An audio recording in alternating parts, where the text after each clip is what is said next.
adverse and favorable pressure gradients added to it. But you can also force it. You can say, hey, I want you to trip here, because we do that all the time, where we put a trip on an airfoil to force it to go from laminar to turbulent flow. And we'll talk about why that is later as well. Yeah, Reed? Is that what causes the abrupt little rise in pressure on the pressure plot on the top surface? That is a great question. So let's do an alpha 0 here. Oops, sorry. Nope, dang it. That's no good. Okay. Go back to 160 or default. Okay, what do you see right here? That's actually the change as it's going from laminar to turbulent flow. What's really happening, we'll go through this in more detail because you can see this. It's kind of hard to make out, but on our suction surface right here, we see a little increase in the boundary layer and then it drops back down. That's physical. And that's actually one of the things that X-Flow is really, really good at is predicting that because that's real. So we see that on actual airfoils. So this is actually starting to separate here just a little bit. It forms what we call laminar separation bubble, which creates some churn in the flow. That churn acts as a natural way to trip the boundary layer from laminar flow to turbulent flow. And then it reattaches. That's where our boundary layer gets a little shorter down here. Okay? All things being equal, what do we prefer, laminar flow or turbulent flow? What? It depends. It does depend. All right. We'll see. Yeah, you're catching on, right? We'll come back and we'll talk about the benefits of one over the other. Generally, turbulent flow. If the world is perfect, it'd go laminar flow, but it's not. Okay. Other question? Is it being mirrored on the pressure plot? Is it being mirrored on the underside of the airfoil as well? Yeah, we actually do the same thing there. It's also tripping. And typically on the underside, it'll trip earlier based upon your pressure gradients that you have. And you can look at the evolution of this, change, the angle of attack, for example, and you'll see the location of these change. They'll move, basically they'll migrate upstream as your pressure gradient gets stronger. Okay? Yes?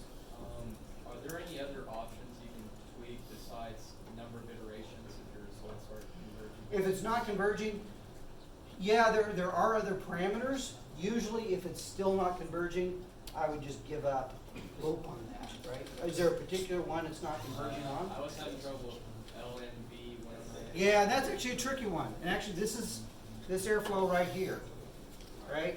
So this one is designed for a particular, so if we load, whoops, sorry.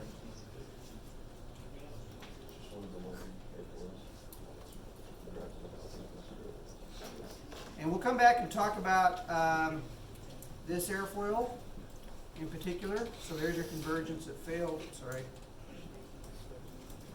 There, finally converged. Okay. So it took a while, but I just kept pushing it through, and it did converge. So it should work. You'll notice it's got a really funky shape. This has what's called a pressure ramp on the back. It works great at one particular Reynolds number. At all other Reynolds numbers, not so hot. And so typically what you'll see is X-Flow will have a problem with predicting it. So what you can do is just try to keep forcing it until it gets to that point where it converges. And if it never quite converges, just get as close as you can. Okay? Okay. So let's jump in. We'll have a little bit of time to actually talk about airflows. All right. So what I'm going to do, let's actually look at, start from here, go back and, this is going to be a little bit of rehash, but it's going to set the basis again for a little bit of what we're doing on X-Flow, because I want to go through that in more detail. So let's remind ourselves about general airfoil behavior. This is our lift versus angle of attack. We have a zero lift coefficient here, or a zero lift angle of attack, so we can define this curve by that.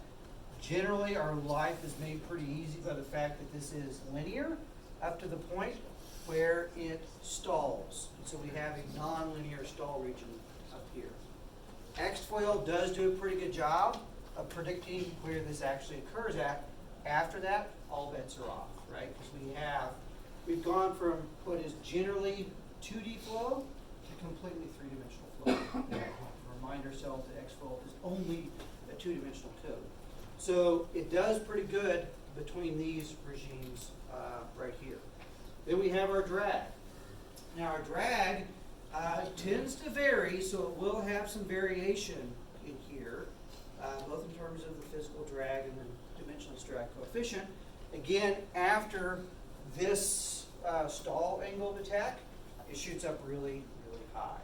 Now, if we combine both of these give us our lift to drag ratio. You can think about that as one metric for how well our airfoil actually works. Generally, the best performance is going to be somewhere down in here. So when we're thinking about design standpoints, our cruise lift is going to be down here at this lower regime. You might look at this and say, hey, great, I can get a lot of lift operating way up here. Now you also get more drag if you do that. So you want to design for these regions for cruise, but utilize these higher lift coefficients at higher angles of attack for things such as takeoff and landing. And maneuvering. So we'll come back and talk about those as well. So this is kind of a low drag region over here. We have a sudden drag increase. We have what's called a drag divergence, which means the values just really shoot up really high. We see that in this case for high angle of attack. We'll also see that for high Mach number as well. So we'll have a Mach number drag divergence and we'll have a high alpha drag divergence. And then finally we have our moment coefficient. If you recall, we can define moment about any point on the airfoil. We generally choose one of two, quarter chord or aerodynamic center. We'll talk about why for each of those. Sometimes you also see leading edge because it's a useful data point just to look at the leading edge and say, hey, we'll calculate it right there. But you're only doing it so you can later say, okay, I'm at the leading edge. I'm 12 inches away from quarter chord. Okay, I can calculate my quarter chord. Right? Generally, this is going to be constant. Particularly for aerodynamic center, because that's how we define the aerodynamic center. And then again, we have divergence at the end. Okay. Now we set these up for two-dimensional cases, as we already know, in terms of lift per unit span, drag per unit span, and moment per unit span, non-dimensionalized by our dynamic pressure, 1/2 rho v squared, and then our chord length of the airfoil, which is the only dimensional value that we need for a two-dimensional airfoil, okay, to define our stall. Now, you went through this last semester, so I'm just going to go through this in one slide. But for our thin airfoil prediction, which most of our airfoils fall into that category, we can actually do a relatively simple formulation to be able to calculate these lift and drag coefficients. So first is, we use the Bernoulli equation. Pressure plus 1/2 rho v squared is equal to a constant. And we can pull this off of Xfoil to see what those variations of those pressure vectors look like, which we'll see next week. And then, since it's a constant, what we do is as our flows coming in, we assume, well, I have a streamline here that goes over the upper surface. I have a streamline here that goes over the lower surface. And they're pretty close to each other, so I'm going to assume they're the same constant. So I'm going to take this here, right, equal that to my streamlines way up here over this side, and then have one streamline for the upper and one streamline for the lower. Now I'm going to do something really crude. I'm going to assume that my velocity over the top is going to go up by an equal amount that it drops on the bottom, okay? Which is a really crude estimation, but we'll see it actually works fairly well. So I have a V plus delta V, and then a V minus delta V in this case, okay? Then I can take this, I can reorganize it, so I have a delta P over here. So that is going to be my pressure that gives me my lift force going up, which is just going to be a function of my velocity differences. Notice this is the same, and this is the same. So those are all obviously going to cancel. And then what I can do is take this velocity difference that I have and turn that into a circulation. So now, if I put myself in the frame of reference of V, if I'm traveling with the airfoil at a velocity V, what do I see? I see a delta V here, and I see a negative delta V here. right? So I see this motion, which is a rotation. So that rotation gives me my circulation, and that's where that physical circulation comes from, okay? So then we can take this and turn this into a lift force per unit span. I can say, well, I have my pressure here. All I need to do is integrate this curve to give myself my lift force acting on this airfoil. I've already got a relationship over here, and then I can take that, put it in here, and then that is equal to my circulation. Now, there are a couple other steps in here to get to this point, which you guys did last semester, which is your thin airfoil theory result, which you can take this in terms of your gamma, use your Kojèkowski theorem, put that back in, and then for small angles, you can calculate that, okay? Now, all this essentially goes down to this piece right here, is 2 pi alpha. Your 2 pi alpha. So if any aerodynamicist, right, you say, okay, I've got to get one tattoo, right? It's a 2 pi alpha. It's a 2 pi alpha, right there, or on your forehead. You're identifiable in the general public. Okay, yes. Would increasing delta V be advantageous for like a circulation? Yeah, and so you can actually apply that. So you could force this. You can put more energy in. This is all just by the natural flow of the airfoil. So if you want to say, hey, I want to have a circulation lift airfoil, I'm going to put a jet up here that increases delta V, which also increases your circulation. And so by that, you increase lift. What if you like made more drag on the bottom and have a larger negative delta? Yeah, so that would also increase it, but it also gives you, you're putting momentum into that direction of flow as well. So that'd be, it would still work, increasing lift, but it also increase your drag. Now, let's go back to the other option, because we'll come back and talk about this. If we were to do this, we increase circulation, but we're also putting extra energy into the flow, which has to come from somewhere. Usually that's driven by your compressor off of your engine, or you have some other APU on there to drive that. That takes extra fuel. So then it becomes a trade-off between, am I getting more lift than I'm putting in terms of extra weight? And usually the answer is no. But you can make that work. And we'll see cases like the A6, for example, which is complete circulation control wing. We can use some of those concepts to really give you improved performance. Okay? But this is the most important thing to remember. That works at small angle of attack, 0 to 10 degrees, 12 degrees or so, because it's our small alpha, sine of alpha assumption there. But this works really, really well. Okay? It's a great model for most of our lift curve slopes for airfoils. There are airfoils that do worse than that, or airfoils that do better than that, but that's always a good starting point for your airfoil relationship. Okay? Now, this takes us back into our lift coefficients versus the angle of attack. So we have our symmetric airfoil here. We have our cambered airfoil here, which again, all it does is with extra curvature. It says, well, instead of starting to deflect airfoil down as soon as I change my angle of attack for my symmetric airfoil, where essentially I have to start doing this to deflect air down.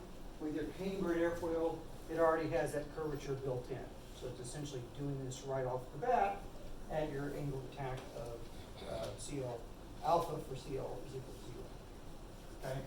So in this case, notice the difference. It's really just shifting. You're taking this airfoil and shifting it over here. So as far as the lift curve slope is concerned, there's not a whole lot of variation. You will see differences here in the location of your stall angle of attack and the severity of that, whether it's kind of flat or whether it drops off. But that is also very Reynolds number dependent. So we'll come back and talk about variations in those as well. Now what we do is we define a lift curve slope here, because once we have that lift curve slope, it's our m and our y equals mx plus b equation. Then we can define this, which tells us all I need to know is my lift curve slope, my DCLD alpha, my 0 lift angle of attack, and then I can calculate CL for any alpha value. Okay, pretty straightforward. Now, this is also going to be important when we come back and do corrections on this for things like Mach number effects, and more importantly, three-dimensional effects when we go from an airfoil to a wing. Okay, so we'll see that again when we do that. Now, so this is kind of recapping, this is the important stuff to kind of remember as we move forward and start applying these to different design considerations for different airfoils, okay?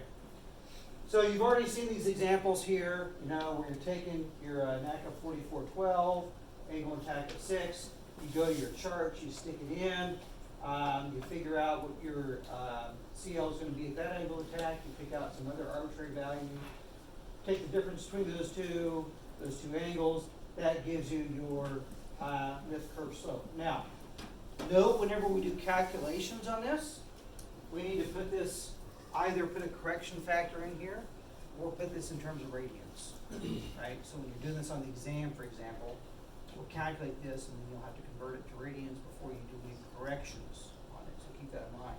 But a good benchmark for 2 pi is 0.11 per degree. So 0.10 per degree is close to it, but not quite 2 pi.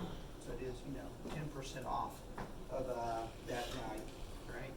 So then once you have that, you can come back and use this equation to find out whatever your lift coefficient is going to be at any arbitrary angle of attack value. Okay, just essentially using that simple lookup table. Now, as we mentioned, this is great up until you stall, because every airfoil is going to have this type of behavior, no matter how good of an airfoil you have. At some point, your flow is not going to be able to navigate this turn. And this really comes back down to, if we go back to this plot right here, this pressure gradient. As you're increasing that angle of attack, that pressure gradient is jumping up, and it has to drop back down as it's moving onto the trailing edge. That delta P becomes too big. That turn is essentially pushing back on the flow and saying, no, you can't go any farther, and that's when it goes to the process of actually separating. Sometimes that separation can be gradual, sometimes it can be pretty severe. Our movie should start here. I cannot leave. That's just fine. Give me a second to fix this.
We're just going to do this instead, since it's not playing for me here.